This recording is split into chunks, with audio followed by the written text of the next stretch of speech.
Hello guys, welcome to the video. It's about midnight right now. I'm tired. I worked all day really hard, running around Manhattan as a real estate agent, showing a lot of different apartments, and although some things look good, I don't necessarily feel good inside or outside. I am a little sick right now. It's probably the common cold, on top of my back injury from the car accident. So every inch of my body is currently in pain and I am tired.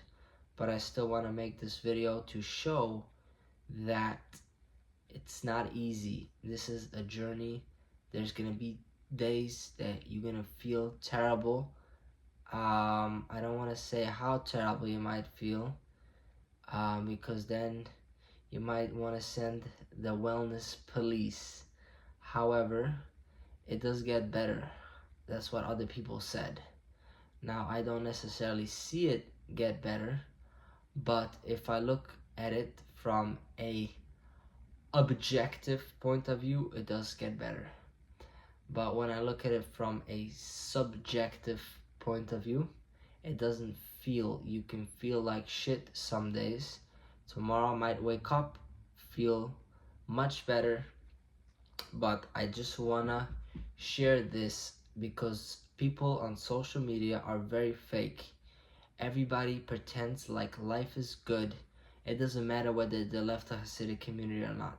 Just general. Just know everything I say, everything other people say on social media, it's fake.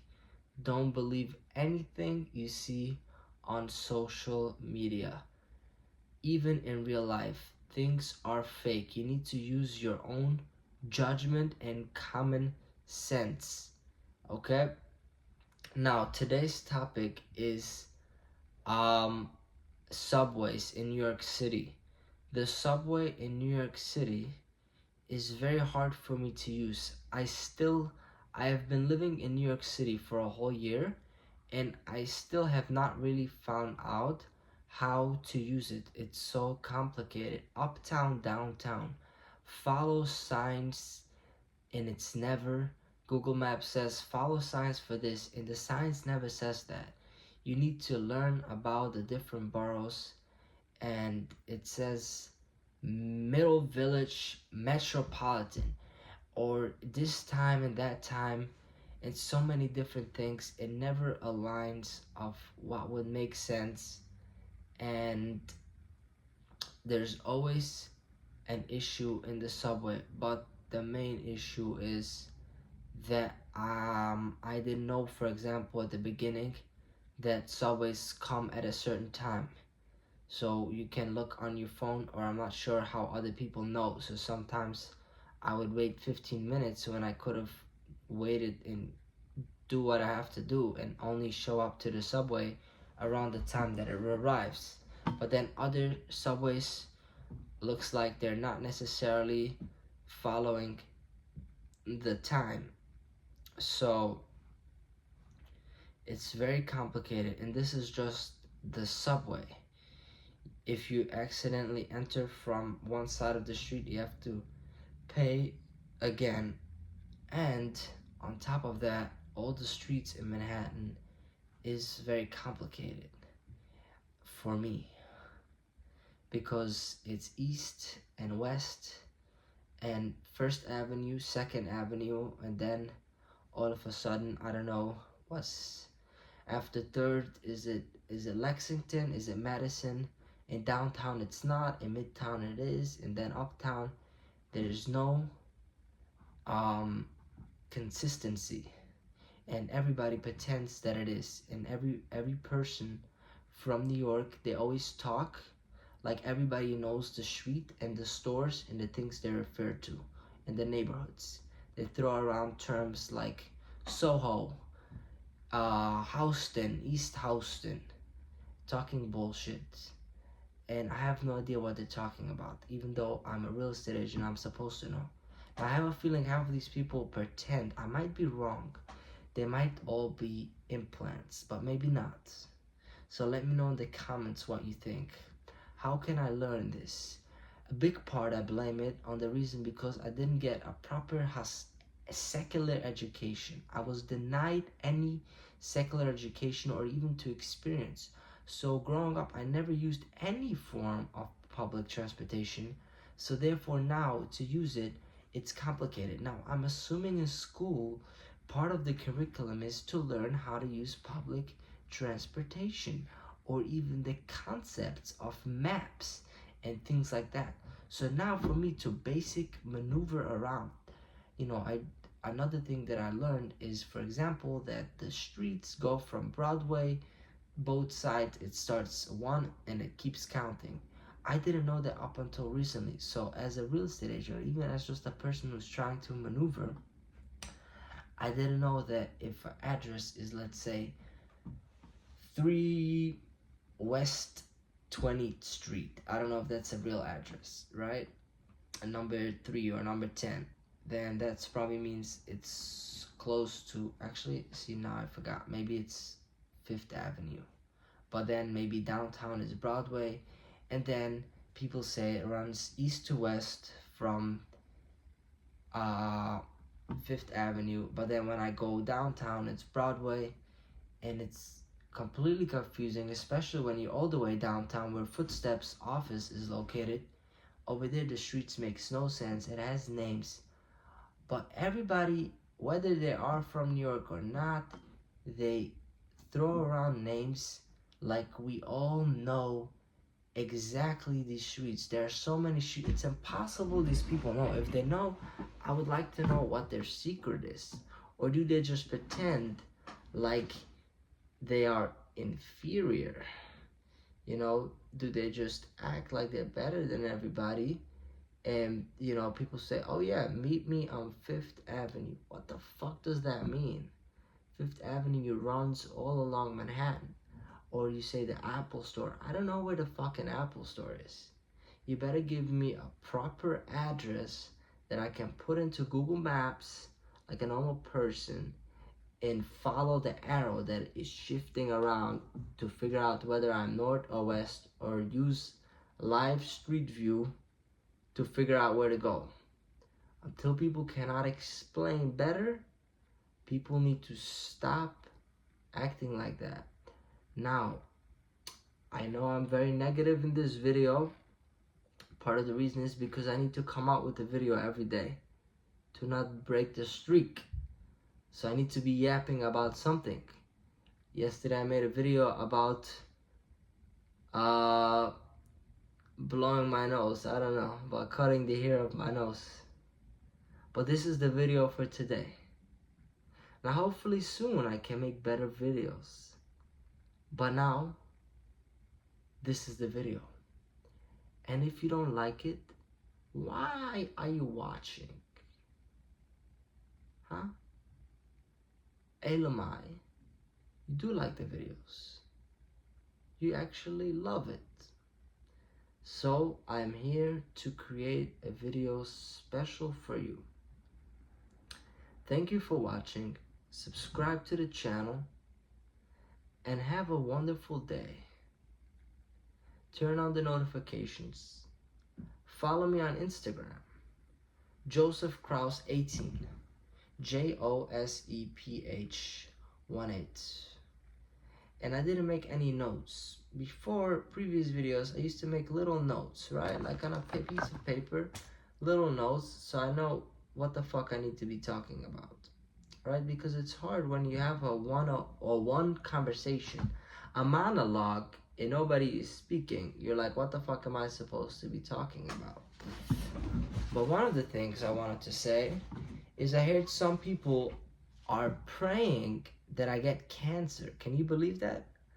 I am sick right now, but some Hasidic people are praying that I get cancer. So maybe their prayers has finally gotten answered. They want me to get cancer. Someone sent me an audio recording of a Hasidic guy yapping about how the only way this Joseph guy is going to come back to Judaism is when he gets cancer. Now, I am never going to come back. It's not going to happen. You guys live in a delusional world. You live in a cult.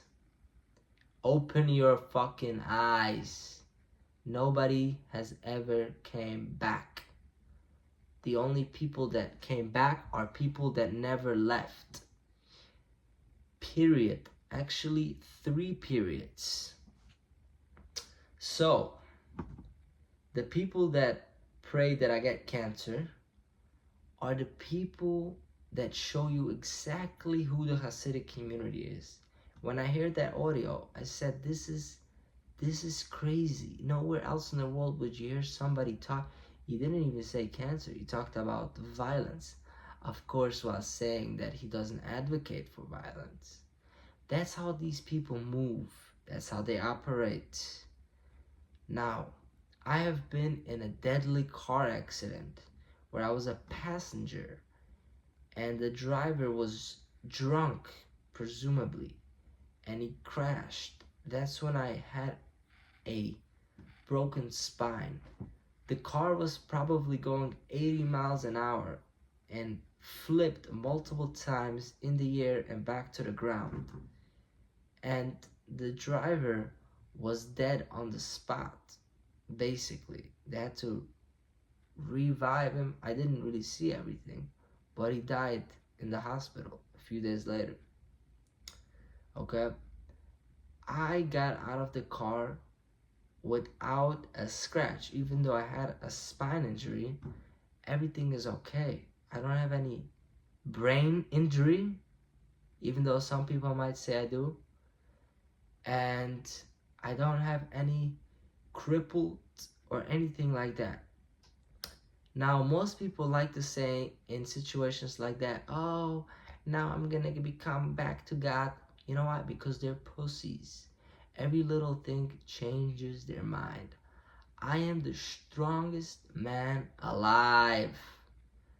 I was built for the struggle. I represent the struggle. I slept like a homeless person with a broken spine, all so I can live a free life. Now I have a bed. I live a better life. Now, you might not feel every day good.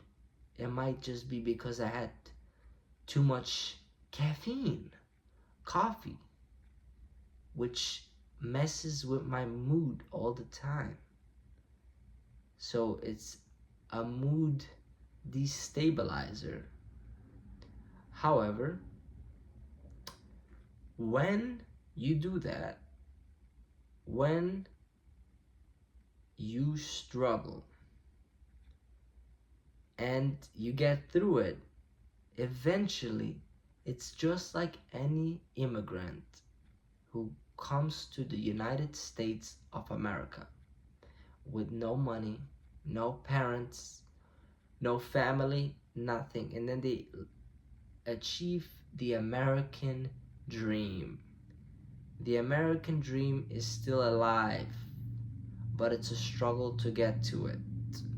Now, I come like the immigrants that were worst off. Nowadays, the immigrants get free hotels and free this and free that, and everybody in New York and in Miami speak Spanish, so they basically don't even need to learn English. But for me, it's the real struggle. That's why I represent the struggle. I work all shifts. I woke up today, I did an open house, I had to sign into the office. All this while technically at the moment I'm the most cash poor that I've ever been. Even though I've closed a few real estate deals, I've yet to see $1. Now I even have a check. This might be deposited, but at the moment I don't have any money. It's hard. It's a struggle. But this is the sacrifice. If you want to achieve greatness, you have to sacrifice a lot. Nobody has ever achieved success without great sacrifice. If treat the word impossible like a challenge. Anyways, I'm trying to be a motivational speaker. I'm yapping here. Thank you for watching. Subscribe to the channel. And I thought this was gonna be a 4-minute video, but apparently when I go on a ramble, then I can talk. But I probably sound like somebody who has severe ADHD/ADD. But my sincerest apologies that this is the best at the moment that I'm able to produce. Have a blessed day and stay happy.